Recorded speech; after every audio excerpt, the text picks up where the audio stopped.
it's really important that your spouse, your significant other, is on the same page as you and that you've communicated your vision to them and they're on board with your vision, especially if you're thinking about becoming in charge, right?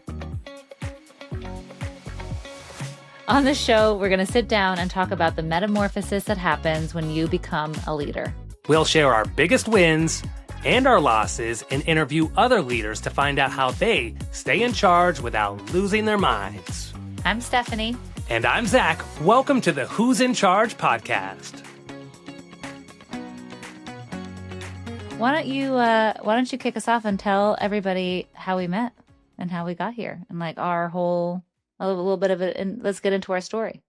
All right, awesome. So our story starts 20 years ago on a sunny day, on a sunny fall day in Binghamton, New York. So actually, going to school. I was going to school, pre-med, working on an ambulance, just trying to get some experience and some hours to start this world of medicine, and went down for a shift on what they call Harper's Ferry ambulance, and just met a dime piece and the love of my life, just sitting at a computer. And as cliche as it sounds, it was like love at first sight. And so introduced myself and just said, I'm going to marry that girl one day. And lo and behold, here we are 20 years later. I've started businesses, had children, raising businesses, and still here to talk about it. Which is really funny to talk about now, and obviously we talked about it since, but I had the same first impression too. So I was at Binghamton University. I was a junior at Binghamton University, and I joined Harper's Ferry Ambulance because I was in nursing school, and I was like, this is gonna be fun. I wanna be a medic. I want to be an EMT. This is gonna be awesome, and I was into it. Like I was a nerd. I had the radio. I had the whole thing, and I remember the day that we met. I had taken a 911 call off shift, so I wasn't even on call, but I'm a nerd. I will disclose up front that I am a nerd. And I took the 911 call and I came back to the squad room to do my documentation.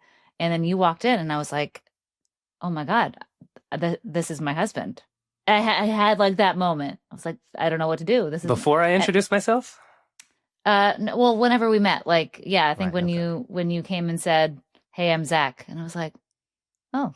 And I remember telling my friend Jackie, who had done the call with, I was like, I just met my husband. What do I do? And she's like, well, give him your number. I'm like, absolutely not. I'm not giving him my number. He's got to work for it. But yeah, I had a similar experience. And I was like, first of all, I knew that I was going to marry you. And then I was like, I will follow this man anywhere. And I guess I did. I guess you did. Took a little convincing here and there, but got you on board. Yeah, I think not to the marriage, by the way, to the business. The marriage was easier to get her in. That I was in, but the venture into business, I think I was super reluctant, and it was kind of interesting. So we got married right after we graduated undergrad. So that was July 2007. And really we were living in an apartment and working full time. I was working full time as a nurse. You were a CT tech and trying to figure out PA school and / med school and what you were going to do there. And do you remember how you found the first house? The first house classified on the John. I think I found our first deal on the John. Honey, take a look. First of all, I don't remember that detail, and I find it unnecessary to share. But I do remember we were that sharing. I thought this was open sharing time. I'm sorry. We can openly share it. Well, let's not overshare. No. Yeah, you found it in the newspaper, which is really silly to say now because I feel like it was also kind of strange to find there. But yeah, you found this foreclosed house in the newspaper. What happened next? Right. I mean, the really cool thing is that I feel like we had looked for a while, or I at least had been looking for a while, pretty much to the point where I'd given up. Like, well, this is not going to happen. We had a limited amount of time to do it, and then found this foreclosed house, and it, serendipitous, like how we met. I was like, all right, this is it. I don't know how I knew that was going to be it, but it's like, all right, we need to go take a look at this house. It wasn't that far away from where we lived, which was helpful. Right. And so it was in like a little classified foreclosure note, and found an agent to go show the property. I don't even know if I tell the whole story. I feel like there's details of the story that I've got to cut out. There was some illegal Yeah, methods. I don't know that we should talk about all the illegal I things. feel like there's been enough time, like Is 20 there a years stay from of now, it's fine. execution? Like, all right, it's fine. I will say this, when he showed me this house, I was appalled. Because we had just gotten married, and I was like, "You're gonna carry me over the threshold into this beautiful house, and we're gonna live together, and we're gonna have babies." And that was not the case. This Couldn't be house further. had a ton of mold, and it needed a ton of repairs. It had been in foreclosure and vacant for a while, and so that there was water damage and mold because of it.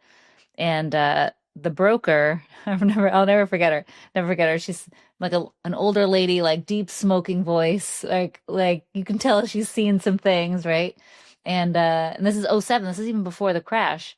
And she's like, well, I was like, how do we get a loan on this property? And she's like, well, if it didn't have mold, you could get a loan. I was You like, can't get the house because it has mold. I was like, well, it has mold. So what do we do? And she's like, well, you're going to get an inspection. Like that's required to get the loan. But if the inspector doesn't see mold, then you get the loan. And she's like, I'm not getting it. And so before we got in there, we had to paint over all the mold with Kills paint. So we painted the whole basement a couple days before the inspector got there. Yeah. And he gave us the loan. Yeah. Two of my favorite parts of this story are that. And then the other one was, do you remember the day that we turned the water on? Oh, yeah. I was Yeah. I was at work and Stephanie calls. She's like, hey, so they turned the water on, but there's like a leak. I'm like, what do you mean there's a leak? She's like, well, there's a leak. I'm like, okay, I guess I'll look at it when I get home. And I go to We turned the water the off. garage and turn this water on. It was not a leak. Water was gushing, pouring. I'm like, that's not a leak. Like something is dramatically wrong here. It was like a waterfall. It was real bad. So buying a house that was a foreclosure, yes, there was an inspection, but there was no utilities turned on. There was no water turned on. So you literally were going in blind. Like this was our first deal, mind you. We don't know. I don't own a hammer at this point in my life. And we buy this foreclosed house with essentially no inspection, not knowing what we're doing. I'd gotten the inspiration from like Flip or Flop. What the heck's the name of that show? I don't remember what it was. I don't think it's still on the air, but it It's like was the some Phantom sort Arrow of show. Yeah, it was some sort of fix or flip show. And then we went to Home Depot and bought a book on home improvement. The book is still here somewhere, but yeah, absolutely. And so that's all we knew is like, all right, you buy a foreclosed house, you fix it up, make it pretty, and you'll make some money. And so and that's how he convinced me to do any of this, because really this whole journey, I was not looking to build a business. Like I was not interested in that. I really just wanted to start working and, taking care of people. Essentially I started working as a nurse in the ICU, and I knew really soon, I was like, shoot, I want to go into advanced practice. And I was thinking about being a nurse practitioner and stuff. And that's kind of how I saw my whole future is like, I'm going to go back to grad school at some point, and I want to be in advanced practice, and I want to, be in heart surgery someday. And like, that was my whole vision. And Zach was like, well, this is a way that we can generate additional income. And like, we flip a house, we can make like, $20,000-$30,000, and that can help us when we're in grad school, or it can help us later. And so I was really reluctant into that, because I'm like, especially back then, I think it's changed since, but I was much more of a saver and a planner, and not this risk taking, just grab a piece of junk house and barely get a mortgage on it and like figure it out how to flip it.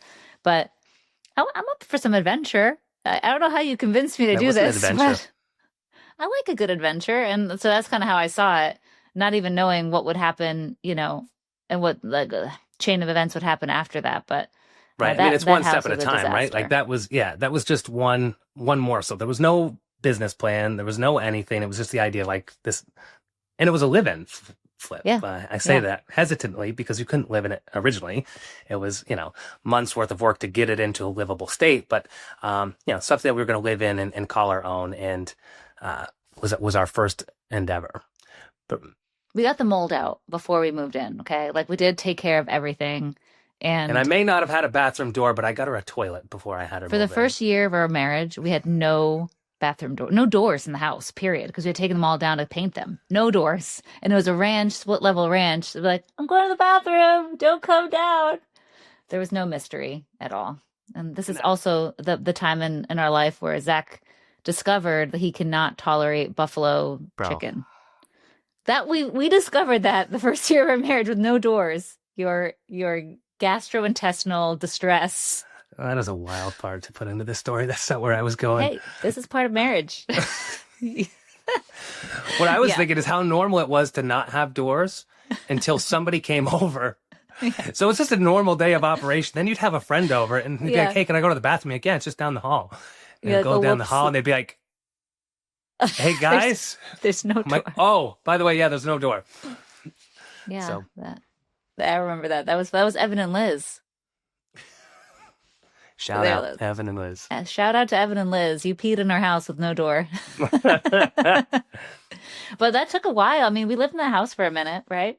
Right. So that was definitely a slow transition. Then we went on to both do advanced practice degrees, like you said, both got master's degrees. I feel like it's important to say, like, we sold it at the nick of time, right before the crash. With like, essentially, the crash happened, like '08. And in Binghamton, New York, the big layoffs didn't happen until a little bit after that. But IBM was a major employer there. And we sold it like 2 weeks before the market crashed. And IBM did a ton of layoffs. And we made a good profit. And we did walk away, I think, like $30,000 or $40,000 and put it in a CD, right? And then we went off to grad school just like we originally planned. That was $30,000 of blood, sweat, and tears. It was. That was all the things. You know, it makes me think of the statement in real estate, like, what's the most important word in real estate? And people think about location, and oftentimes it's timing, right? Like, that was like a God intervened timing of like, all right, the house because it actually took a while for it to sell too. I remember the neighbor kept saying like, dude, just make this as a rental and come on back when you guys are done. Yeah. My God, shout out to anybody from Binghamton, New York, but I just was not looking forward to moving back to Binghamton. It's a wonderful place, a little cold and cloudy for me, but other than that, wonderful place. But yeah, so that was really, and like I said, we went on to kind of do our master's degrees and kind of get situated up with our careers. I mean, that was our career. That was our career goals at that point. Like I said, to have you in heart surgery and to have me find my way eventually into urgent care, which was a great calling. And really wanted to establish ourselves there, as what we could do, and then started a family. I mean, we had our first child, in grad school conceived during in that house midterms, and then what are you talking about, conception now? You could talk about my bathroom issues. Okay, by the time we left that house in Binghamton, I was pregnant, so it was like first trimester pregnant, and then we sold it, or listed it at least, at that point, and then moved to Long Island, New York, to go to grad school. We both went to Stony Brook for advanced practice, and I was pregnant in grad school. I remember your PA picnic showing up with a belly, and your main instructor there was like, Paul. Is she Paul. Like, are you a new student? And I was like, not in your program, but in a different program. Yeah. Anyway, that was hard. That, I think back about those days too. Obviously living in that flip was really crazy. Like, I don't know if that I could do that now. And then going to grad school pregnant and then having a baby in the middle of midterms and, going through a really, really difficult program, both for you, like you couldn't work. So you were in PA school for, 2 years, year round, like really intense schedule. And then I was in NP school working full time, trying to figure out my RN shifts in the ER, pregnant, and then a newborn. Like, how the heck did we do that? It's crazy. I don't even it's just a blur. But then we did it. We graduated. And then tell the story how we picked North Carolina. I feel like that's a good story. And so it's really interesting because I knew nothing about North Carolina and feel like I grew up my whole life thinking that like, oh, how cool would it be to live in North Carolina? I think Stephanie has a similar story and kind of just picked a spot in the map, really. Like we said, if we want to stay East Coast, because most of our family is over this way, find an international airport that, I was okay to be anywhere. A family was going to be spread apart no matter what. And so if it's going to be spread apart, let's find somewhere where we can easily get in and out. And I grew up in upstate New York. It takes 3 hours to get to an airport. It's impossible. So needed somewhere with an airport, somebody that had like good advanced practice positions, programs, where you were respected as a provider, and where we could really settle down, and that ultimately, I knew I wanted to do something with real estate. And it was the idea of kind of like wealth creation and probably rentals, but knew something was going to come up with real estate. So where could we find a good real estate market? Where are people moving in? And through all of those things, kind of narrowed it down to North Carolina, looked at Charlotte, looked at the Raleigh area, said Raleigh seems like they've kind of already, started this upward trajectory with real estate. Like, what if we just hit And this Charlotte? is like 2012, 11, 11. 2011, 2011. Yeah. 10 and 11, because Yeah. we moved down actually for my last semester. That's right. Graduated Same in here. 2011. Yeah. And so, young baby at home, wife that's in school, working, me going to school, doesn't have a job, took a plane down here, right? Met with a real estate agent, looked at like 5 different houses and Yeah. said, all right, let's just pick this one. Yeah. Yeah. That was, Got yourself a job interview? yep. I remember coming down for job interviews too, and we got essentially everything lined up prior to moving down. We rented for a little bit, and then we bought a house. So we had But the house bought, and then we were just waiting for it to be built. be So we built. bought Yeah. a couple of crazy kids to buy a new build construction McMansion, we called it, coming down from New York into Yeah. that house. And That house seemed huge when coming from New York, and our little house rental and apartments but I'll say at this point I was not really on board at all with starting a business and doing more real estate. Zach was talking about it like, we can do this, or we can reboot, we can do another flip. And I was like, okay, no.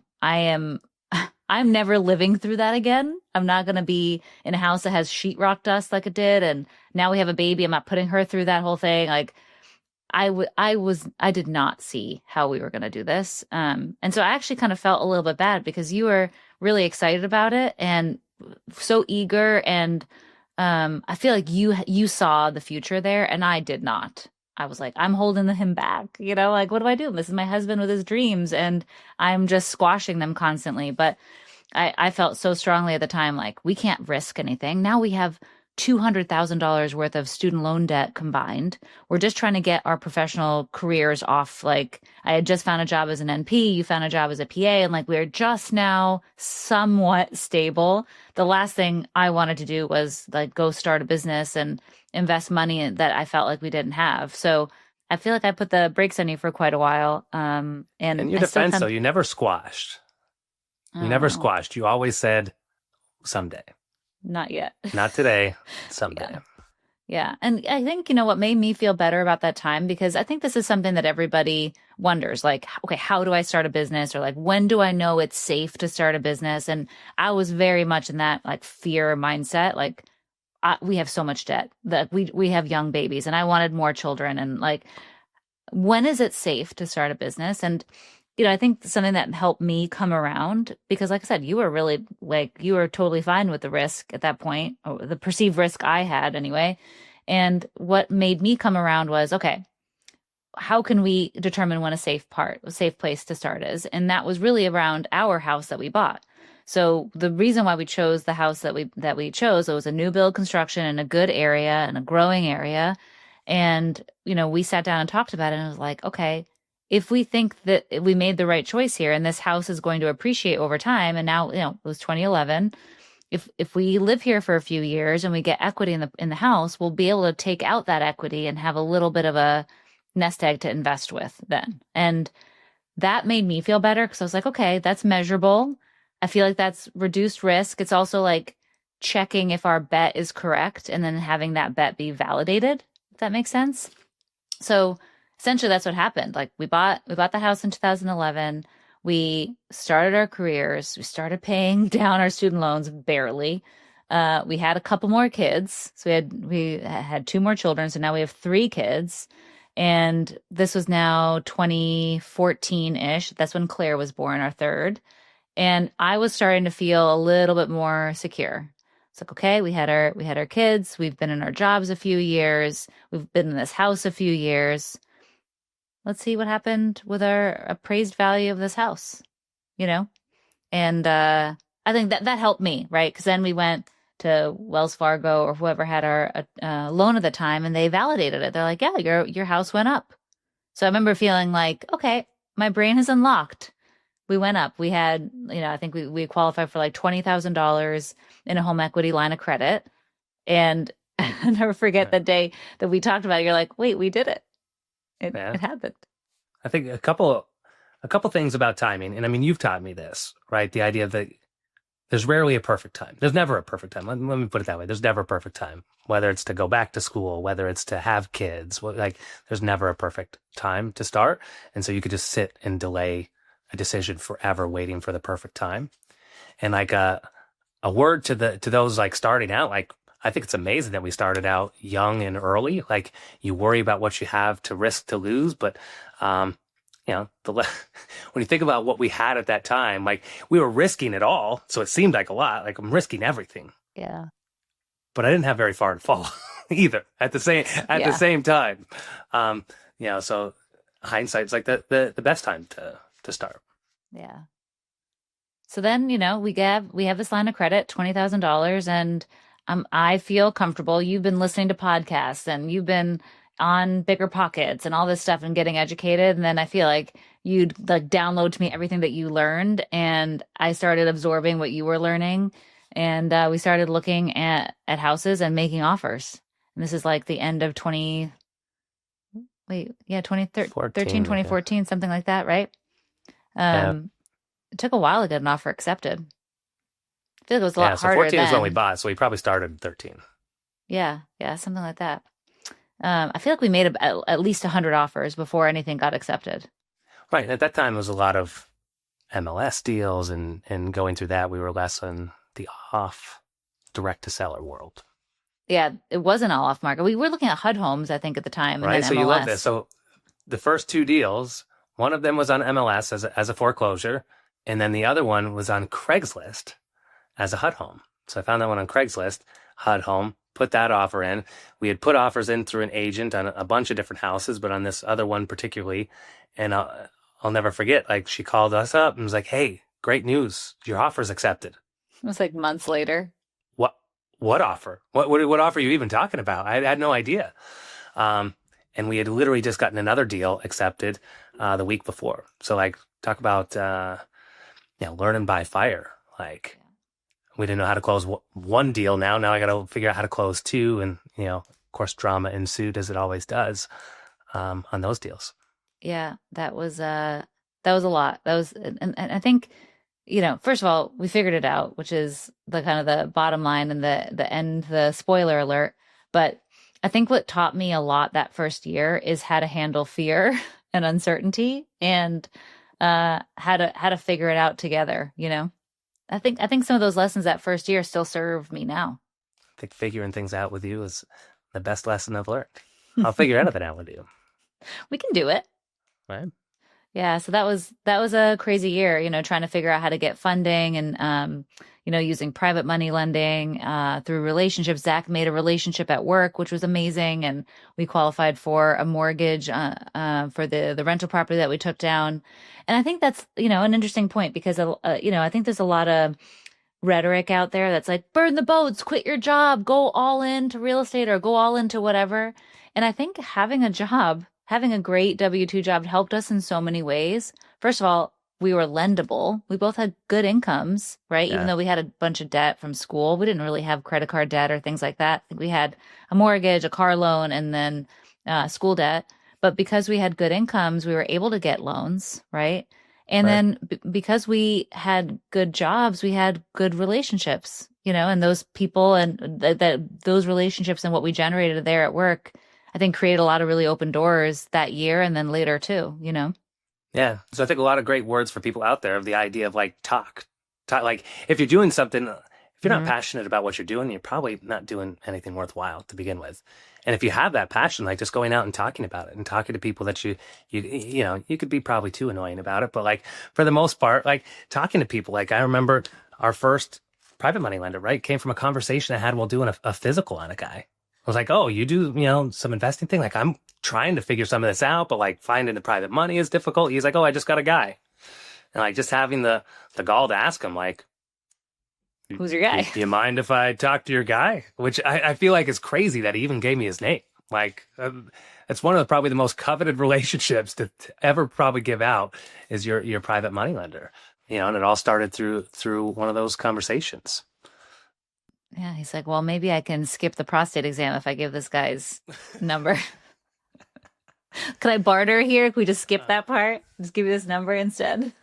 There you go. And I mean, I think you talked about burning the boats. That's something I feel pretty passionate about, actually, is the idea of like doing you. I think it's really important to talk to people and see what's even possible out there. So there's such a huge benefit to getting into a room with other people that are doing things and seeing things that might be bigger and different than you've ever imagined. And I think that's awesome. But at the same time, like making sure that you're doing, like, we all have different pathways. We all have different goals, and we all have different resources starting out. Not everybody has the resources that we had, as far as our good W-2 jobs, right? So we were able to take one path that might not have been an option for somebody else. And even a bigger deal and I still have to hold myself to this as well, is like making sure that I'm judging myself and my success based off of my scorecard. Oftentimes I look at other people's, scoreboards and putting up different numbers. And I'm like, ugh, you get that FOMO that like kind of makes you feel bad about what you're doing. But like, what are the principles and perspectives of my life and what I want, and make sure that I'm going through that. Let me learn from other people and what they're doing. And can I get better? And can I compress the timeline? I want to do this in the next 50 years. Like, you might be able to do it in 5, or whatever. But at the same point, staying true to kind of who you are and make sure you're playing your game. Yeah, and I'll add to that and say that everybody has limitations. And so your limitations can actually be a blessing too. So for example, one of our limitations was we had 3 young children and full-time jobs. So while you could see on one hand how it could be helpful to have a full-time job and W-2 income, on the other hand, it made it really difficult to get anything done because we had this responsibility, right? And we didn't have the kinds of jobs that you could just like sneak off into a corner and take a call. Like, we were both in front of patients and, high risk situations with that. You have to be focused when you're at work. You can't share that time. And then when we're at home, we had 3 young kids that needed to be cared for and like only limited time. So what we did with our limitations is essentially that forced us to get a little more organized. It forced us to ask for help and hire people and document process and figure out how we were going to hand the buck over to each other. Like, this is your role and this is my role. And like, this is how we're going to hand off the family and this is going to hand off the work, and like start working better together, and then have systems in place for our business so that while we were at the hospital, it would still continue, right? And I didn't have to be in the situation where a contractor was calling me in the middle of me seeing a patient, right? So we all have, this is just our limitation. You have your limitations, as you listen to this, that are unique to you. And I think you can take those limitations and make them work for you in a way. Like, we had a really good friend that had a hospitalized child in the beginning of their real estate journey, and that meant this kind of similar. Like, okay, I'm at the hospital with my kid who's sick, and it requires my attention. I'm going to have to come up with systems for my business, or I'm going to take this time at night, or whatever. It's a little bit about, like you said, perspective and how you're going to use what is your life deck of cards to your advantage as best you can, and play your cards as best that you can. Yeah, absolutely. Yeah, I think about those days like, oh, I have to drive an hour to work to get to clinic and then an hour to get home. And I spent so much, I have read via audio, read more books and listened to more podcasts during that time. I mean, I was getting 2 hours worth of education every single day on those journeys, where now when I stopped doing that, I was like, oh, wow. I have to find a new way, a new habit to try to continue to get that education and reinforcement into building myself up. Yeah. But, kind of back to our origin story here, and kind of how this whole thing kicked off, and kind of fast forwarding to where we are now and why we're here on this podcast together. You are now the CEO of Better Path Homes, and I am the CEO of Left Main, and neither of us work in medicine anymore. Like, I think if you told us this is, I'll speak for myself. If you told me that, 15 years ago when we were first getting started, I'd been like, you are wildly incorrect. But it's really kind of cool to see how our journey has taken us to somewhere different. And, that's kind of the whole premise of this podcast, which I'm so excited to be doing with you like this. I think this is really cool. But it's really kind of this becoming somebody, right? This becoming a leader. Like, who is in charge? What does it take to be in charge? What does that look like to to grow alongside of your business and your career and develop into a leader, and like who is the person that does this and what is that like, you know? So I think both of us have been on this journey walking side by side each other, but then undergoing our own kind of transformation along the way. And obviously lots of pain and lessons and victories there, but then also trying to figure out how to work together and stay on the same page, like in our personal relationship and our marriage and in our home life, and how do you do that? And what I'm excited about with this podcast is having this time to sit down with you and kind of reflect for sure on some of these lessons and what we're going through right now, but then also bringing on podcast guests that we've met along the way, and like, well, who the heck are you? And what did it take to be in charge of your company? And like, who are you becoming? And what kind of metamorphosis have you gone under, you know? Absolutely. And I think you said it great. Like the idea of who are you becoming, right? Like if you're wondering like, oh, how do these people do it? I love meeting with people that and hearing their journey and the idea of they are grown and developed. They're not necessarily born. You don't come out of the womb ready to lead an organization or ready to lead a department. And we grow to each one of these stages. And so I think it's important to hold tightly to like your principles in life, but loosely to the plan of like, this plan is evolved. I'm still trying to figure out who I want to be, when I grow up. I feel like I'm still growing up and growing every day. And I want to be able to look back 10 years from now and do another one of these podcasts and be like, I can't believe where I am today. Wildly different from who I was 10 years ago. Again, we didn't go to school for business. We didn't go to school for real estate. This really started as the idea. Our first business plan was that I wanted to buy rentals for our family. I just looked at it as, as a PA, I made decent money, but not like ridiculous amounts of money that I can afford to put my kids in whatever school and do whatever vacations and retire early. And so I said, why don't we just grow some wealth with some rental properties? Let's put our entire business strategy. Like, this is it. This is the end. 15 homes. We got 5 people in our family. We'll buy 3 houses for each family member. That'll be 15 homes, period. End of discussion. I'm going to continue to work, and someday we'll cash those homes in when we see fit, when we see needed. And so through that journey of finding those 15 homes, it became harder to find the homes than I think I was ready for. The first couple were a little bit easier to come up with the money for, and started to come up with this problem. Where do we find the properties? Where do we find the capital? If anybody's involved in real estate, you know that you're not getting rich quick off of a rental. You don't just buy a rental property and be like, all right, where are we going on vacation? Put on like your top hat, be like, well, I'm Scrooge Hello. McDuck. Yeah. And so you got to continue to find those. So we said, all right, let's actively bring in some additional income through flipping, and then we'll put that back into rentals, and then started to kind of develop a team. Like Stephanie said, we were so busy, like, all right, I can't pick up the phone. Like, finally, we got to get off of just MLS. We got to find a way to get direct with sellers. Started to do that. And it's like, well, the phone's ringing. I can't pick it up. You can't pick it up. Who's going to pick this up? Someone's got to pick it up. Right. And that was kind of our first start of kind of building and developing this company, was the idea of hiring one person to answer the phones, who still works with us today, years and years later. Yeah, it's kind of cool to say. First hire, still with us. Yeah. Yeah. And I think really for me, this started out of a passion kind of for homes, with the idea of like taking, the worst home in the neighborhood and making it something that the whole neighborhood could be proud of. That was our first home. Like, looking back at that fix and flip, like it was an eyesore for years, overgrown, mold, everything. And then all of a sudden, it was the best home in the neighborhood. Like, and I say that humbly, but we made it better. Right. Made it better. And so, and there was really a passion there. And then slowly, I think my passion kind of evolved from like improving houses to the idea of improving people. And when you could see like the team coming in and being able to get them passionate about the business, passionate about their role in the business, and be able to develop them, that became kind of a bigger and better excitement for me.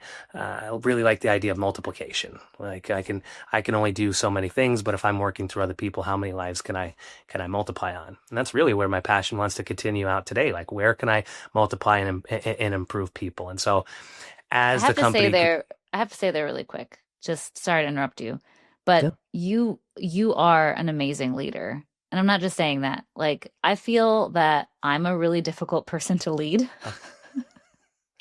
You can tell the You said it. truth. I don't think my mic works. Uh, like, I am very opinionated, right? And I have a strong personality too, where like, I don't know, I don't just blindly follow anybody. And you have such an amazing way of communicating your vision and what's possible, but then also translating that to like who you're talking to. And I like and you, I think you lead me, a super difficult person to lead, and like get me on your page, right? And um I buy in, right? Like, even though I was super resistant in the beginning, like, is this possible? And I had all my fear to deal with and all my like preconceived notions of what life was going to be like, or marriage or motherhood or whatever. Like, I think it's especially difficult for you being my husband, because you had to deal with all that. Like, the business leader, of course, but then also like your business partner had all this trash, I think, for you to work through. And you're such an amazing leader. And I've been so inspired with how you communicate your vision and get people on board and inspired and bring people along for the ride. Like, I think you've made me a way better leader just being in your vicinity. So I just had to say that. It's wildly nice, and thank you very much for that. And I mean, I feel the same way for you, especially as, you know, I'm sure you're going to get into your path in growth and development, and to watch you, like you say, go from the idea of like somebody that was afraid to do a flip, afraid to start even this small vision of a business that I had, to like where you are today. And where you guys are going with Left Main, and what it takes to grow that team, and to level yourself up to be able to lead, and step out. Always able to now, I mean, you're always able to step out into this uncomfortable zone. You're always able to step out into the path of the unknown, and to dream big things and get everybody on board. It is wild. And, you know, I feel like I dragged you into this, and now I feel like I'm like, I want to learn from you. Like, what are you learning more? You know what I mean? I feel like you're such a great resource for me, and you've always pushed me and always made me better. And, yeah, I don't know what else I should have said about the Better Path journey. You know, other than the idea of like you're continuing to grow, and then I'll for sure kick it over to you. For sure. And I'll say this too. I think regardless on if you're working in the business with your spouse, because people ask me this, like, what is it like working with your husband? I'm sure they ask you the same thing. But even if you're not working together, I think what I've taken away from our origin story or whatever is it's really important that your spouse, your significant other, is on the same page as you, and that you've communicated your vision to them and they're on board with your vision, especially if you're thinking about becoming in charge, right? And like developing as a leader.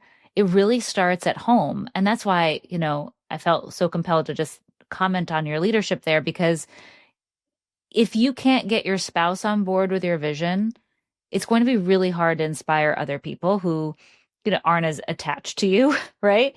Or as loyal to you, but also because it becomes headwinds at home. Like, this is a really difficult thing to do, like to be an entrepreneur and to go out and build something and like go all in on something, and you know, lose sleep over it and feel physical pain about it. And then to have the headwinds from your spouse of like, maybe we shouldn't do it, and like planting doubt, it is almost insurmountable. So I think the beginning of you becoming in charge and you going after your entrepreneurial dream really starts at home, whether or not you work together or not. I think we work together great, and that's helped us, you know, with our complementary skill sets or whatever. But I think what made it possible was the ability to get on the same page with the vision, you know? Yeah. I mean, that level of support and safety, I feel like we talked about this, I think, even the other day, of just the idea of like the buy-in that we've had for each other, of the idea, like pretty much from the get-go of like, all right, we're in something, we're in it together. Yeah. You know, and to have that safety, like I'm in, ride or die. I'm going to comment on all the commentary, but yes, I'm there. And the, you know, I mean, the reality is it is scary, right? And it is difficult, and there's going to be headwinds. There's going to be times where you have self-doubt, and to be ride or die, you know, sitting shotgun with somebody, shotgun rider, you know, side by side in the journey is so important. Like I've never really felt that, like, if I've failed, if you want to consider something a failure, that like, I'm going to feel like a failure at home. Like I feel like it's, you know, more of a hit, a bruise, and we're going to continue on through life. There's never going to be a, oh, I know you couldn't have done it. I knew this was going to fail. Like, I feel like we've always had each other's backs, and that kind of support and that buy-in, I think is huge. Yeah. But sorry to take us on that rabbit hole, but go on with the development of Better's homes and Better Path, and kind of take us back there. Yeah, and I mean, so really just the idea of like you wind up continually you're growing or you're dying, right? And so the idea of like the business continues to grow and evolve. There's different challenges that you run into that are both, market dependent and economic, and then scaling to that next level, and you wind up having to bring other people. So it was, one thing to get somebody on board to come and answer the phones, and it was another to try to grow a sales team. And then as you start to have multiple people with different levels of leadership, and I feel like we're continuing to do this now. I feel like our team at Better Path, like, I'm giving them a rah, like, let's 10x is easier than 2x. Here we go. And like, what does that mean to go 10x over 2x for myself and what I need to be for a leader and what I need to be given into the team? Like, all of a sudden, instead of like a bunch of people that are doing some activities, you start talking about having actual leaders that are also overseeing other people. And it's a different level of leadership and skill set that you need in your people, and to be able to foster and to develop their growth in this safe environment, but also in a pushing environment as well, to have the pressure to get better, but creating the safety to struggle, because we all are going to struggle along the way. Yeah, and so, back then we were called Better's Homes of the Carolinas, and we were chugging along and trying to bring on more projects and bring on more team members, and we're working full time, and then eventually you were able to leave medicine and work full time in the business, and I was still working at the hospital and growing. And right around 2018 or so, we merged with Jeff Johnson, which has been incredible. He was another real estate investor here in Charlotte, and was doing primarily new build construction along with flips too. And we had a lot of similar core values and vision, and we merged. Better's Homes of the Carolinas and New Path Properties became Better Path Homes. Better Path. So that was really cool. And then, I was the COO there then, and you and him had shared the CEO roles at different times, and different problems came up. And this is kind of where my business interest, I think, was already like accelerated. And then I got really excited and nerdy about solving these different problems that our business was having. And at that time, we had a ton of problems with our systems and measuring our funnel, measuring our marketing. And we were spending an enormous amount of money on marketing, and our systems, like we were using 8 different things, and everything was breaking, and we're using spreadsheets, and the spreadsheet didn't make sense. We couldn't tie it back to like the CRM or whatever. And so somewhere around then, I just I think we were using Podio, and Podio went down, and I just snapped and was like, what's the number one CRM in the world? I'm just going to go buy that, and that's what it's going to be, and whatever. And so this is a super long story. I'm going to try to keep it relatively short, but number one CRM in the world is indisputably Salesforce. It was then, it still is. And I went through their sales process to try to buy it, and, very long process. So, I get on the phone with Salesforce, and I go through this whole process with them about building. And, I had like 8 calls, hour long, all the fancy people on the calls. And we get to the end of this presentation. There's a beautiful slide deck, and it's $1 million quote, literally. And they gave, all the little chunks of money along the way. And in the end, the bottom line was $1 million. And by the way, it's going to be 6 months before you can even log in. And then it probably take us a year to do it. And I'm there like pulling my hair out. I need this now. And oh my God, I told Zach this was going to be like $20,000. He freaked out over that, let alone $1 million. And like, I'm just like I'm actively losing it on this call, like melting down, freaking out. I was so flabbergasted by how much it would be and then the length of time. And so on the call, I'm like, how hard can this be? I'm just going to do it myself. And, that got some chuckles from the people on the call, and they clearly did not take me seriously and thought that was never laugh at my wife. Doesn't bode well. I was so pissed. So I hung up that phone, and I was just like, you know what? I'm going to do it. And I did. My poor Zach and the kids, because I spent hours and hours into the night, in the morning, like trying to figure out how to learn how to code, how to work with a Salesforce platform, no help. Like I couldn't afford to hire anybody to help. Like those fancy developers cost so much. All the official Salesforce courses were super expensive to buy. And like, I had to watch super old YouTube videos that were like 20 years old to get anything like reasonably priced. And I was so upset that I was like, I'm not spending any money on this now, So anyway, it took me about 3 months to build and code and get launched for Better Path. And I was like, oh, here it is. And the team loved it. We migrated great. That was kind of version 1. And then I kind of got the bug. I was like, this is fun. I can tweak stuff. And I don't know, like I disclosed in the very beginning, I'm a little bit nerdy. So I loved it. And then Salesforce actually approached me, a month or two after we had launched. I was like, oh, did you give up yet? Are you ready for the developers or whatever? And I was like, no, I'm done. And they're like, well, can I see it? And I showed it to them. And then the AE there at Salesforce was like, this is something. I think you should talk to our partner team. Like, do you think that you could sell this? And I was like, I have no idea what that even means, right? So fast forward, January 2020, I signed a deal with Salesforce to bring Left Main to market. And just at that time, we had hired somebody to take over my seat as COO at Better Path. So I was like, this is amazing. Maybe this all happened for a reason, right? Like I have become obsessed now with Left Main and Salesforce and the whole thing that we're doing here. And Better Path seems to be stable. And we have, leadership, like Zach was saying, like coming up and taking responsibility. And I want to see what happens with this Left Main thing. Like, this is really great.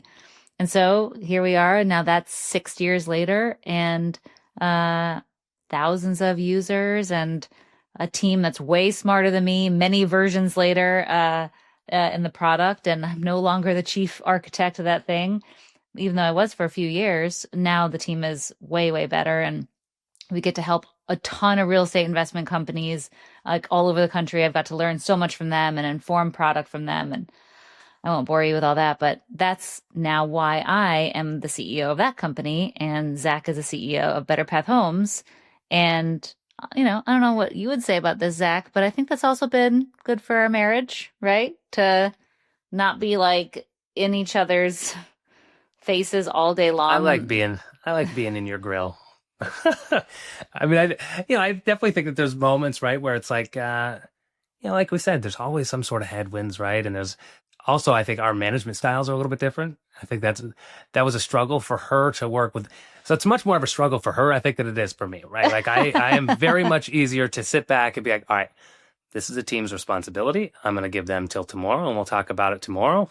And Stephanie is very much, well, if you're not going to do it, then that means I have to do it. It needs to get done. And then I'm just going to go do it right now. And so I think it was far harder for you to work with me than it was for me to work with you. And I miss you. So I'm glad we're doing this. That's on the record. That's on the record. Yeah, it's been crazy. And now I think one of the reasons why, of course I love working with you too. I do think we need space because you love to dump your ideas on me. And then I feel like I have to go implement them right away. Not because you make me implement them right away, but just because that's how I'm wired. Like, that's a great idea. We need to do it. Right. And like, I'm already thinking about execution. Meanwhile, you're just like wanting to get your ideas in front of somebody else and not necessarily even expecting it, but it created a lot of anxiety for me. So I think it's been really nice to have a little bit of space between our companies because now I feel like I can help Better Path Homes from less of an emotional place than when I was in there and like overwhelmed and all in and like I couldn't see anything else. It has actually helped me take a little bit of a step back and be able to be a little bit more logical, if that makes sense. And I feel like the reverse is true too with like you and Left Main. You're not in it. You're not looking at the same stuff all day. So I can ask your opinion and you can have kind of like a non-biased opinion, Yeah. It's kind of like editing your own paper. You can't really edit your own paper, Right. But I'm excited to be here with you and record these podcasts weekly and kind of share little insights along the way from what we've learned in these two companies and what we've learned to try to stay happily married between it all and all the becoming of what it takes to be in charge of these companies and to grow these companies. And, I think it's also nice we get to spend a little time together doing it. There we are. Yeah. Everybody gets to join us for our date night / therapy session. Welcome. You can take something from it, I guarantee you.